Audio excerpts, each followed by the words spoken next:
नमस्कार बच्चों, हिंदी की कक्षा में आपका स्वागत है। आज हम करेंगे हिंदी व्याकरण। आपका हिंदी व्याकरण का सबसे पहला चैप्टर जो है वो है भाषा, बोली, लिपि एवं व्याकरण। अब बुक आप लोगों के पास है। व्याकरण की किताब आपकी है स्पर्श हिंदी व्याकरण। उसी बुक का पहला पाठ, हम उसी किताब का पहला पाठ करेंगे शुरू। भाषा, बोली, लिपि एवं व्याकरण। आप देखिए पहले भाषा और व्याकरण। भाषा क्या है, व्याकरण क्या है? भाषा सिर्फ बोलना लिखना ये भाषा। व्याकरण उसको शुद्धि देना, उसको शुद्ध रूप देना। मैं पहले भी कई बार आपको बता चुकी हूँ, शुद्धिकरण करना व्याकरण का कार्य है। भाषा मौखिक भी हो सकती है, लिखित भी हो सकती है। भाषा तो भाषा है, लेकिन उसका शुद्धिकरण करना व्याकरण का कार्य है। ये देखिए आप, ये भी एक भाषा है, इशारे कर रहा है। ये भाव अपने व्यक्त कर रहा है। भाव व्यक्त करना ही भाषा है। उसके तरीके अलग अलग हैं। ये देखो, ये लिख कर अपने भाव व्यक्त कर रही हैं, ये भी भाषा है। ये लिख कर बता रही हैं बोर्ड पर। इसके बाद ये इशारे से बता रहे हैं, ये भी अपने भाव बता रहे हैं कि मैं क्या करना चाहता हूँ, इधर जाइए उधर जाइए, ये बता रहे हैं। भाषा के दो रूप हैं, मौखिक और लिखित। अब भाषा क्या है, सबसे पहले आप मुझे ये बताएंगे भाषा क्या है। ऊपर जो चित्र दिए गए थे उन सब से आपको समझ आ जाना चाहिए। एक ने अपने विचार व्यक्त किए बोलकर, दूसरे ने किए लिखकर। तो अब सीधे शब्दों में भाषा की परिभाषा सुनिए। भाषा वह साधन है जिसके द्वारा मनुष्य अपने भावों तथा विचारों को बोलकर तथा लिखकर दूसरों तक पहुंचाता है और दूसरों के भावों तथा विचारों को समझता है। दूसरों के भाव और विचार ग्रहण करता है और अपने दूसरे तक पहुंचाता है, बोलकर या लिखकर। वो भाषा कहलाती है। भाषा के दो रूप हैं, मौखिक और लिखित। मौखिक भाषा में क्या है, जो बोलकर प्रकट किए जाए, अपने विचार बोलकर प्रकट किए जाएं, वो मौखिक भाषा कहलाता है। इसमें भी आप देखिए, जिस भाषा को मुख से बोला तथा कानों से सुना जाता है उसे मौखिक भाषा कहते हैं। सुनना भी जरूरी है। मुख से बोला और कानों से सुना जाता है, वह मौखिक भाषा कहलाती है। लिख कर अपनी बात प्रकट करना, अपने भाव स्पष्ट करना, लिखा हुआ पढ़कर दूसरे की बात दूसरे को समझाना, या लिखा हुआ पढ़कर खुद समझना दूसरे के भाव, वो लिखित भाषा है। तो सीधे शब्दों में जो बोलकर अपने भाव व्यक्त किए जाएं वो मौखिक, और जो लिख कर किए जाएं वो लिखित। तो लिखित भाषा और मौखिक भाषा स्पष्ट हो गई हैं। अब हम आते हैं लिपि पर। लिपि क्या है? अब भाषा हमने बोलना सीख लिया, जैसा हमारे आसपास था उससे भाषा बोलना सीख लिया।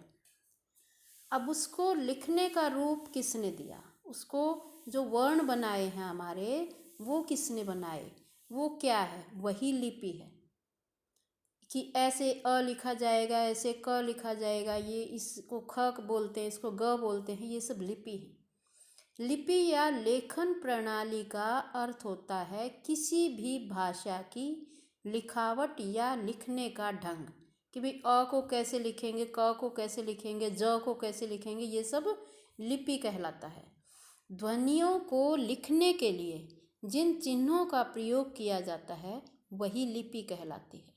जो चिन्ह, जो साइन जो बनाए गए हैं वही लिपि है। लिपि और भाषा दो अलग अलग चीज़ें होती हैं। भाषा हम बोलते हैं, लेकिन लिपि ने उसको इंग्लिश में आप कहते हैं ना फॉर्मेशन दी है, लिखावट दी है कि इसको ऐसे लिखेंगे, क को आप ऐसे लिखेंगे, वो लिपि का कार्य है। ये चिन्ह जो हैं सारे वो लिपि हैं। अब आगे देखिए, एक्सप्लेन करती हूँ मैं। आप भाषा, बोली, लिपि एवं व्याकरण। मनुष्य एक सामाजिक प्राणी है। ध्यान से सुनेंगे। मनुष्य एक सामाजिक प्राणी है वह विभिन्न तरीकों से अपने भावों एवं विचारों को प्रकट करता है। कभी कभी वह संकेतों, चिन्हों अथवा ध्वनियों के माध्यम से भी अपने विचार प्रकट करता है। ये चित्र देखिए जो इसमें नीचे दिए गए हैं, ये अपने बच्चों को जो अध्यापिका है ये चुप करा रही हैं इशारे से। वो देख, नर्स इशारे से चुप करा रही हैं और ये इशारे से बता रहे हैं इधर जाना उधर जाना है। इन चित्रों में शिक्षिका बच्चों को चुप रहने का इशारा करके, नर्स मुंह पर उंगली रखकर शांत रहने का इशारा करके तथा ट्रैफिक पुलिस का सिपाही इशारों से वाहनों को आने जाने का इशारा करके अपने अपने भाव या विचार प्रकट कर रहे हैं कि वो क्या कहना चाहते हैं, वो इशारों से बता रहे हैं। भाषा, भाषा जैसा कि मैंने आपको बताया था बोलकर या लिखकर प्रकट करते हैं। दो रूप उसके आपको समझ आ गए, मौखिक बोलकर और लिखित। उसका लिखित रूप भाषा का जो लिख कर प्रकट की जाए वो लिखित भाषा है। अब आगे चलिए आप। मनुष्य के मुख से उच्चरित भाषा को मौखिक भाषा कहते हैं। मुख से उच्चरित मीन्स वही बोलकर। इसका बोलकर का ये थोड़ा सा चेंज करके लिख दिया, मुख से उच्चरित, जिसका मुख से उच्चारण किया जाए, लेकिन सीधे शब्दों में इसका अर्थ भी बोलकर है। इसके बाद आप देखेंगे बोली। बोली क्या है? भाषा आपको क्लियर हो गई, मौखिक क्या है, लिखित क्या है।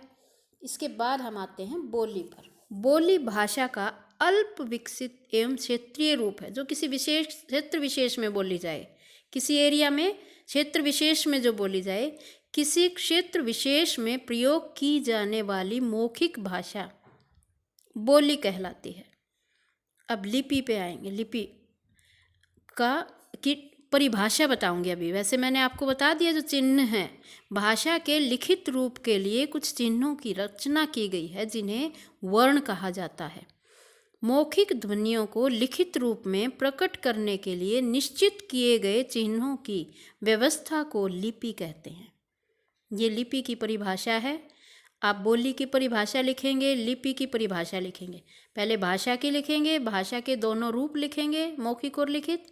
उसके बाद बोली की परिभाषा लिखेंगे, उसके बाद लिपि की लिखेंगे। अब व्याकरण पर आते हैं। किसी भी भाषा का सही तथा शुद्ध प्रयोग करने के लिए कुछ नियमों का पालन करने की आवश्यकता होती है। इन नियमों का बोध व्याकरण द्वारा होता है। व्याकरण वह शास्त्र है जिसके द्वारा भाषा के शुद्ध रूप का ज्ञान होता है। इसकी परिभाषा ये लिखेंगे आप जो मैं अभी बोल रही हूँ। व्याकरण वह शास्त्र है जिसके द्वारा भाषा के शुद्ध रूप का ज्ञान होता है। अब हम इसके बारे में आगे राजभाषा आगे जान लेते हैं। 14 सितंबर 1949 को भारत की संविधान सभा ने हिंदी को राजभाषा घोषित किया। राजभाषा प्रत्येक वर्ष 14 सितंबर हिंदी दिवस के रूप में मनाया जाता है। जो कार्य होंगे आपके वो हिंदी भाषा में होंगे, सरकारी कार्य सारे, लेकिन लिखित जो होगा वो हिंदी में होगा। लेकिन आपको एक और लाइन आगे दी गई है, 14 सितंबर हिंदी दिवस के रूप में मनाया जाता है। इसे अंडरलाइन बुक में भी कर लेंगे और ध्यान देंगे इस पर। भारत की अन्य भाषाएं, भारत में बहुत सारी भाषाएं हैं, तो ये आपको कुछ भाषाएं दिखाई गई हैं, आप इन्हें पढ़ेंगे। उसके बाद इस पूरे पाठ का निचोड़ जो बोलते हैं, जो बिंदु जिसको बोलते हैं, मुख्य बिंदु जिसको बोलते हैं, वो मैं आपको बताती हूँ। मुख्य बिंदु क्या मेन है इसमें। भाषा वह साधन है जिसके द्वारा मनुष्य अपने भावों व विचारों को बोलकर या लिखकर दूसरों तक पहुँचाता है। भाषा दो प्रकार की होती है, मौखिक भाषा, लिखित भाषा। इन बिंदुओं पर ध्यान देंगे। ये मुख्य बिंदु हैं। इस पूरे जो हमने पूरा चैप्टर ये पढ़ा है, पाठ पढ़ा है, ये इसका निचोड़ है। ये मुख्य बिंदु हैं। मौखिक भाषा बोलकर प्रकट की जाती है, लिखित भाषा लिखकर प्रकट की जाती है। बोली देश के किसी सीमित क्षेत्र में बोली जाती है। बोली का रूप थोड़ी थोड़ी दूरी पर बदल जाता है। अपने अपने क्षेत्र की अलग अलग बोली हो जाती है। कहीं हरियाणवी बोल रहे हैं, कहीं पंजाबी बोल रहे हैं। ये भाषाएं हैं और बोली इनसे भी अलग जो बोलते हैं, जो बिल्कुल थोड़े से सीमित से एरिया में बोली जाती हैं, वो बोली कहलाती हैं। ध्वनियों को अंकित करने के लिए, ध्वनियों को अंकित करने के लिए मीन्स लिखने के लिए निश्चित किए गए चिन्हों की व्यवस्था को लिपि कहते हैं। व्याकरण वह शास्त्र है जिसके द्वारा भाषा का शुद्ध ज्ञान होता है। 14 सितंबर 1949 को हिंदी भाषा को भारतीय संविधान द्वारा राजभाषा के रूप में घोषित किया गया। ये जो मुख्य बिंदु हैं, अगर आप इन्हें याद रखते हैं तो इसमें आपका ये पूरा पाठ आ गया। अब कुछ अभ्यास कार्य इसमें दिया हुआ है, ये खुद करेंगे आप इसे, और जो नहीं समझ आएगा तो आप मेरे से पूछेंगे। आप इसको बुक में ही फिल करेंगे अभ्यास कार्य को, लेकिन अपनी व्याकरण की उत्तर पुस्तिका में परिभाषा लिखेंगे। भाषा किसे कहते हैं, कितने प्रकार की होती है, भाषा और भाषा के रूप, और मौखिक भाषा क्या है और लिखित क्या है। उसके बाद आप लिखेंगे बोली किसे कहते हैं, उसकी परिभाषा लिखेंगे, लिपि की लिखेंगे, व्याकरण की लिखेंगे, और मुख्य बिंदु अवश्य लिखें। उसके बाद अभ्यास कार्य बुक में फिल करेंगे। कुछ नहीं समझ आएगा तो आप मेरे से बाद में पूछ लेंगे फ़ोन पे। आज के लिए इतना ही, धन्यवाद।